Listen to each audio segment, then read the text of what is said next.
বলি ও নদী, বলি ও নদী, আর দু মুঠো চাল ফেলে দে হাঁড়িতে, ঠাকুর জামাই এলো বাড়িতে। লোনো নদী, ঠাকুর জামাই এলো বাড়িতে।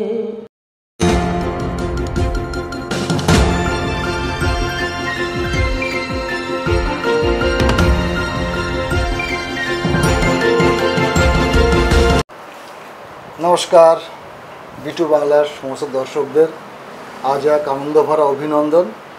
আজ আমরা টিম বিটু বাংলা চলে এসেছি বাংলার লোকশিল্পীর অন্যতম, লোকগানের অন্যতম শিল্পী, আমাদের সকলের পরিচিত, সকলের সমাদরের শিল্পী শ্রদ্ধা স্বপ্না চক্রবর্তী।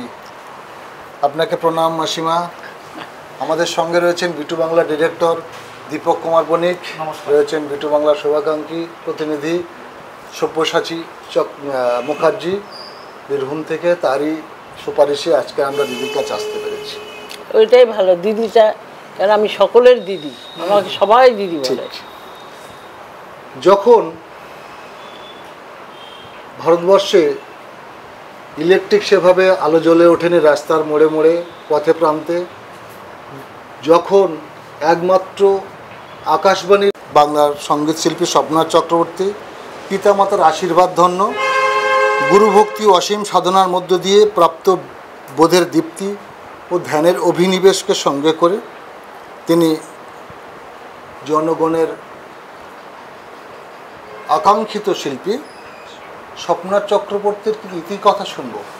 দিদি, আপনি আপনার ছোটোবেলাটা, জন্ম, বড় হওয়া এবং গানের মধ্যে যাওয়ার একটা জার্নিটা একটু আমাকে বলবেন। আচ্ছা, আমার সিউড়িতেই জন্ম।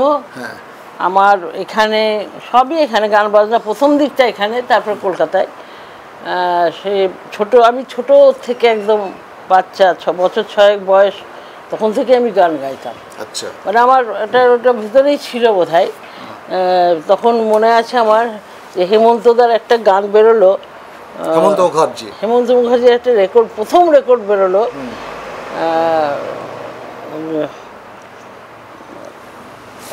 আমি মনে করে দিচ্ছি।